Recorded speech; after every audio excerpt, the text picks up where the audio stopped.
Hello and welcome back to Carefree TV. First video since Christmas, which I hope you had a good Christmas. I did as well.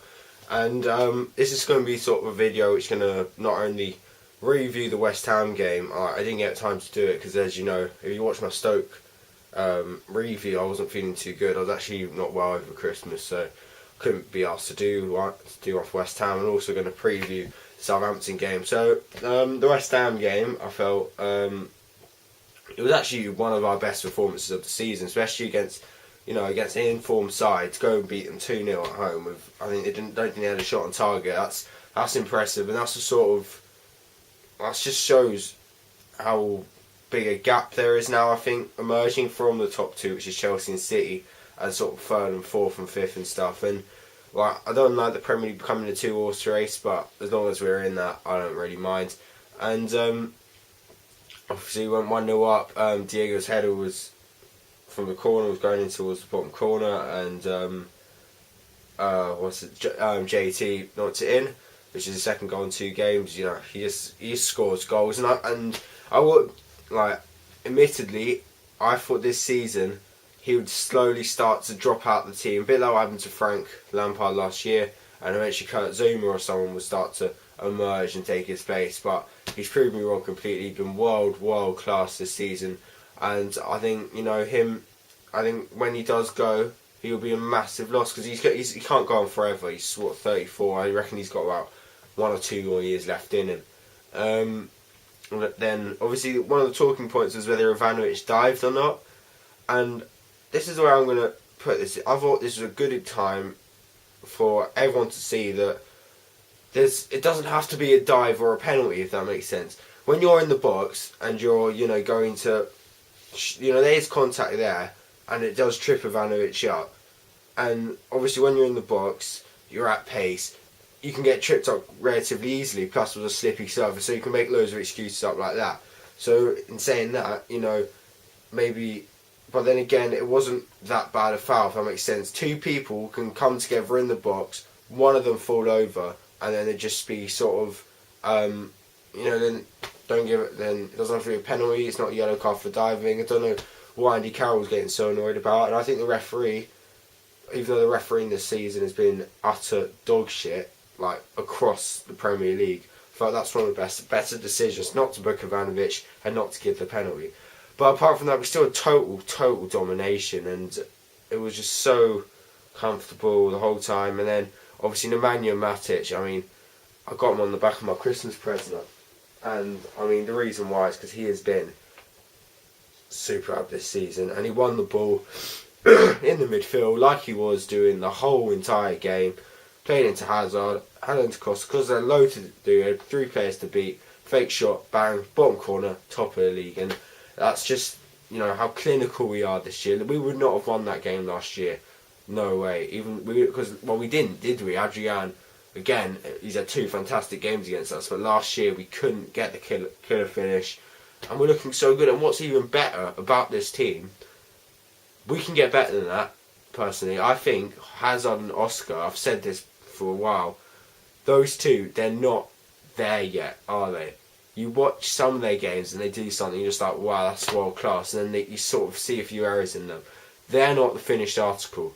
So imagine when those 2 are in their prime, how we're going to be very, very dangerous. And I think we'll keep on to them as well. I think we're really heading in the right direction to become, one of the major forces in Europe. It'll be sort of Madrid, Bayern, Barca and Chelsea, rather than sort of, other big European sides. And then, when we brought John Obi Mikel on, the game just sort of fell apart for the last 10 minutes, didn't they? West Ham were quite good. Amalfitano hit the post, and I think that's contrast.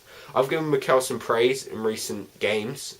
Since his entire career at Chelsea, I've probably given him more stick than any other player. But a few recent games, he has looked a bit better, but it wasn't too good when he came on. Anyway, now on to the Southampton preview, which is tomorrow. Another game I missed out on because of the fucking ticketing shit. What more can you do there's people? I'm pretty sure I'm not the only one. I want to go to every single game in a season, but when a few matches which I can make because it's in the holidays and I actually got time to go, I just get fucking Ramirez's face refreshing constantly on my screen, only for like an hour later to be told it's sold out. So, you know. But anyway, if you're going to the Southampton game, enjoy it. It's a fucking massive allocation there. It's going to be a good game. Because Southampton, they had a little wobble. They lost 5 in a row. And then, as soon as they're coming up to face us, they suddenly pick up form. The same happened to West Ham, Newcastle, even Sunderland. You know, as soon as they see Chelsea coming up, every team sees an improving form that little bit, which is obviously not what you want. But I still think I'm a little nervy about it. I would say if we could take 6 points out of Southampton and Tottenham I am going to, because it will sold them loyalty points and I've got fucking loads. And so yeah, if we can get 6 points out of that, that would put us in that would be incredible. But we've got to be realistic. We've got a strong squad, but every team gets tired around here, and I'll be surprised if we take 6 points out of those 2 games. I reckon if we get 4 points out of those 2 games, I'll be happy. So I don't know how the Southampton game's going to go. If they turn up, we're going to be in for a thrilling game. And obviously if they play like they did against sort of Arsenal, we could just go and do it. I think the team will be a bit I think there'll be a bit of rotation actually. I think Schürrle will come in. I think Schürrle will be given a run in the team to sort of take some weight off Willian, who's been playing quite a lot. I think Felipe Luis might come in, but then again, Southampton are strong in the wing positions. Bertrand. Oh no, Bertrand can't play. That's fantastic. You've got players like Tadic and people, and even Shane Long will work. Because I think Dave will probably be the best option at left back. But don't be surprised if you see Luis.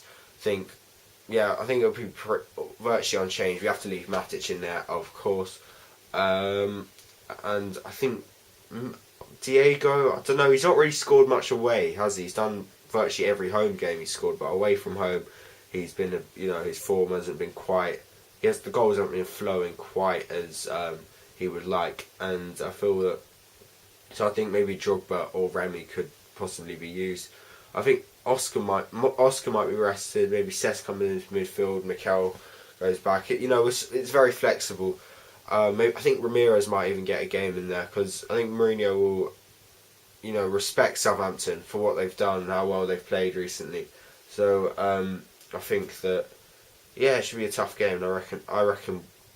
I don't want to predict it. I'm just going to say we're going to win 2-0 because we seem to have won every game this season 2-0. I think we must be on course to set a record of most 2-0 wins at the moment. Out of the 18 league games we've played, I think we've won a good sort of 7 of them 2-0. So I'll put that's what my prediction will be, and I'm going to go for Eden Hazard and Schürrle. I think Schürrle will come on and score. So that's a bit of a longer video than usual because I've had to do 2 things. Also, I don't know how, but that Stoke review got over 700 views. I don't really know how so many people saw it, but thank you a lot for that, because I wasn't feeling too good in the video at all, and I picked up a few new subs. So you're welcome to the channel. All of you lot have been fantastic. I hope you had a good Christmas. Obviously, whether we enjoy New Year or not will be pretty much depending on how we do against Tottenham on New Year's Day. But I think because I'm not going to the game now, my parents only saw that as an excuse for me to, I don't know, spend time with them during the Southampton game, so I may not even get to watch that game, which would be, shit, but I'm going to try my hardest to. So I might not do a review of it, because, whether I'll be able to watch the game is limited, which is fucking annoying, because I love watching Chelsea. Keep the blue flag flying, hope we beat Southampton. Bye.